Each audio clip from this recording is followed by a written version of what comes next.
Latest update చూస్తే గనక MLC graduate MLC bypoll అనేది చాలా రసవత్తరంగా జరుగుతున్నట్టు తెలుస్తుంది. నిన్న అర్ధరాత్రి వరకు మొదటి రౌండ్ యొక్క ప్రాధాన్యత సంబంధించినటువంటి ఓట్ల లెక్కింపు జరిగింది. సో ఆ ఓట్ల లెక్కింపులో భాగంగా ఫలితం తేలలేదు కాబట్టి సెకండ్ ప్రియారిటీ ఓట్లలో లెక్కిస్తా ఉన్నారు. దానిలో భాగంగా ఎలిమినేషన్ ప్రాసెస్ జరుగుతోంది వాస్తవంగా. సో దానిలో ఎలిమినేషన్ ప్రాసెస్ లో భాగంగా కూడా ఈరోజు పోటాపోటీగా ఇటు తీన్మార్ మల్లన్న మరియు రాకేష్ రెడ్డి మధ్య హోరాహోరీ ఫైట్ జరుగుతున్నట్టు తెలుస్తుంది.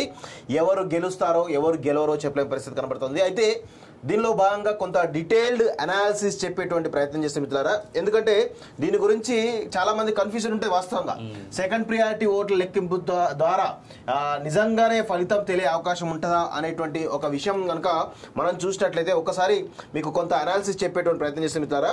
అయితే ఇందులో ఆశ్చర్యకర విషయం ఏంటంటే చెల్లని ఓట్లు దాదాపు 30,000కు పైగా ఉన్నాయి. సో అది ఇద్దరు రిజల్ట్స్ గండి కొడుతున్నట్టు తెలుస్తా ఉంది. చాలా అంటే ఎవరి రిజల్ట్స్ గండి కొడుతున్న అర్థం కాని పరిస్థితి కనబడతా ఉంది వాస్తవంగా. అన్ఫార్చునేట్లీ నిన్న రావాల్సిన రిజల్టే రాకపోవడానికి కారణం చెల్లని ఓటు. ఎస్ ఒకసారి నేను మీకు క్లియర్ గా చెప్పేటువంటి ప్రయత్నం చేస్తే మిత్రులారా, దీనిలో లెక్కించిన ఓట్లు ఏవైతే ఉన్నాయో ఫస్ట్ మొత్తం ఏవైతే 3,36,000 ఓట్లు లెక్కించారు వాస్తవంగా. సో దీనిలో చాలా వరకు ఇన్వాలిడ్ ఓట్లే ఎక్కువ ఉన్నాయి కాబట్టి ఆ ఇన్వాలిడ్ ఓట్లను తీసేస్తే గనక దాదాపు 27,000 మైనస్ 27,978 అనేది ఇక్కడ మీకు లెక్కించని ఏవైతే ఇన్వాలిడ్ ఓట్లు అంటే కొంతమంది జై మల్లన్ రాసిర్రు, కొంతమంది జై రాకేష్ రెడ్డి రాసిర్రు, కొంతమంది మల్లన్న ఓడించాలని రాసిర్రు, జై అశోక్ సార్ రాసిర్రు, ఇవన్నీ రాసిరు కదా. ఇవన్నీ కూడా వాస్తవంగా మైనస్ చేసింది ఎలక్షన్ కమిషన్. సో దీనిలో భాగంగా 3,10,000 ఓట్లు అనేవి ఇక్కడ మీకు ప్రధానంగా లెక్కింపబడుతున్నటువంటి ఓట్లు. సో చెల్లిన ఓట్లు అన్నట్టు దీనిలో 50% + 1 అంటే దాదాపు 1,55,000 ఒక ఓటు వస్తే కనుక ఆ క్యాండిడేట్ విన్ అవుతాడు.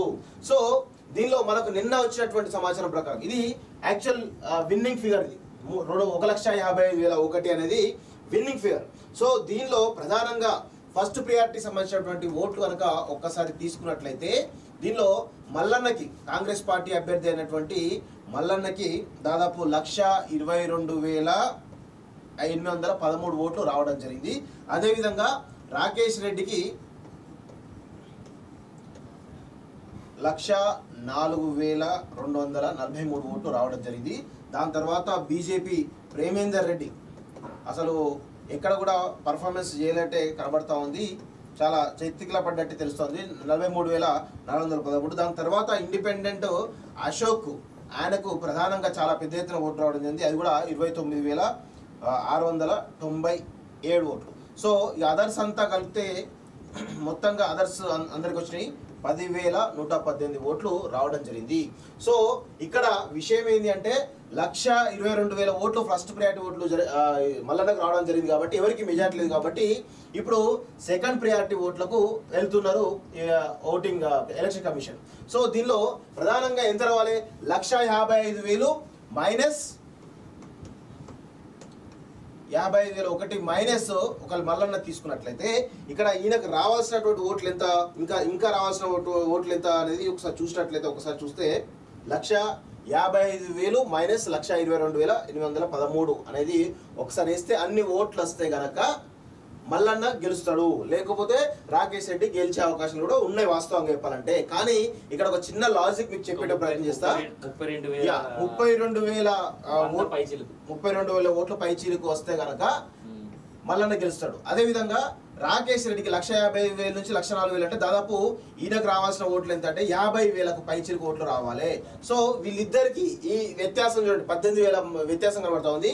అయితే సెకండ్ ప్రియారిటీ ఓట్లలో ఎవరైతే లీస్ట్ ఓట్లు ఉంటాయో ఒక్కొక్కరిని ఎలిమినేట్ చేసుకుంటూ వస్తారు. 10 ఓట్లు, 15 ఓట్లు, 20, 25, 50, 100, 2,000 వరకు ఉన్నటువంటి ఓట్లన్నీ 2,000 వరకు. అదేవిధంగా అశోక్, అదేవిధంగా బీజేపీ ప్రేమేందర్ రెడ్డి ఇక్కడ వరకు వీళ్ళు సెకండ్ ప్రియారిటీని లెక్కిస్తూ వాళ్ళు ఎలిమినేట్ చేస్తూ ఉంటారు వాస్తవంగా. సో ఇక్కడ విషయం ఏంటి అంటే సెకండ్ ప్రియారిటీ ఓట్లలో ఈ 10,000 ఓట్లు ఉన్నాయి కదా అదర్స్, ఎవరైతే మిగతా వాళ్ళందరూ ఈ 4 కాకుండా మిగతా అదర్స్ ఎవరైతే ఉన్నారో ఈ 10,000 ఓట్లలో ఎవరెవరికి వస్తాయి?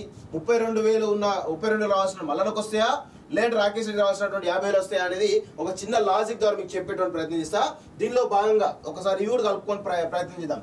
దాదాపు ఈ రెండు అశోక్ అదేవిధంగా అదర్స్ వీళ్ళిద్దరు కలిపితే దాదాపు 40,000 ఓట్లు ఈరోజు ఉన్నట్టు తెలుస్తూ ఉంది. దీనిలో ప్రధానంగా దీనిపైన మనం ఫోకస్ చేసినట్లయితే ఒకసారి చూడండి. దీనిలో ఈ 40,000 ఓట్లలో ఎవరైతే అదర్స్ అశోక్ నుంచి మొదలు పెట్టుకుంటే కింది వరకు, అంటే ఈ ముగ్గురు ప్రధానమైనటువంటి ఈ ముగ్గురు అభ్యర్థుల మధ్య కాకుండా ఇది అశోక్ నుంచి మొదలు అదర్స్ ఎవరైతే ఉన్నారో వీళ్ళందరూ ఓట్లు కలిపితే 40,000. దీనిలో చాలా వరకు కొంత 10,000 ఓట్లు దాదాపు, అంటే అప్రాక్సిమేట్లీ 10,000 ఓట్లు ఓన్లీ కేవలం ఫస్ట్ ప్రయారిటీ ఓట్లు మాత్రం వేస్తారు, సెకండ్ ప్రయారిటీ ఓట్లు లేరు. కాబట్టి ఈ 40,000 నుంచి 10,000 తీసేస్తే కనుక 30,000 వస్తాయి. ఈ 30,000 ఓట్లలో చెరిసగం పంచుకున్నా కానీ ఈరోజు ఈయన కావాల్సినటువంటి చెరిసగం అంటే 10,000 చేస్తే 1,22,000 ప్లస్ 10 అంటే 1,32,000 వస్తాయి. అంటే ఇంకా రావాల్సిన ఎంత 32,000 అంటే 22,000 మల్లన్నకు రావాలి సెకండ్ ప్రియారిటీ ఓట్లలో, అంటే ఇక్కడ వరకు. ఆ తర్వాత 50,000 అంటే ఈయనకు రాకేష్ రెడ్డికి 40,000 రావాలి.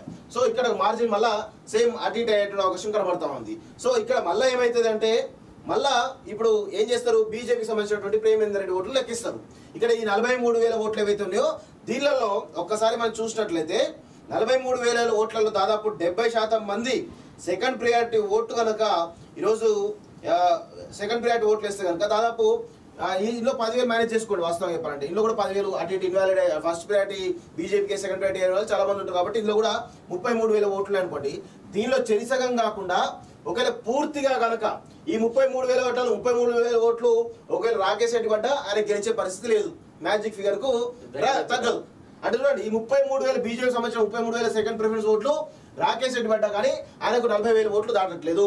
సో దీని ప్రకారం ఒకవేళ 33,000 ఓట్లలో ఒక సగం పంచుకున్నా కానీ ఈరోజు ఎంతో కొంత తీన్మార్ మల్లన్ననే లీడ్ లో కనబడతా ఉంది. సో ఇక్కడ అసలు ట్విస్ట్ మొదలవుతుంది. సో ఇప్పటి వరకు తీన్మార్ మల్లన్న ఆధిక్యంలో ఉన్నప్పటికీ కూడా ఇప్పుడు థర్డ్ ప్రియారిటీ ఓట్లు లెక్కిస్తారా అనేది ఇప్పుడు పెద్ద సందేహం ఉంది. వాస్తవంగా థర్డ్ ప్రియారిటీ ఓట్లు లెక్కించాలంటే మళ్ళొక 2 రోజులు పడుతుంది వాస్తవం చెప్పాలంటే. సో ఇవన్నీ కాకుండా నాకు తెలిసి ఫలితాలు చాలా వరకు చూసినట్లయితే తీన్మార్ మల్లన్నకే ఎడ్జ్ కనబడతా ఉంది.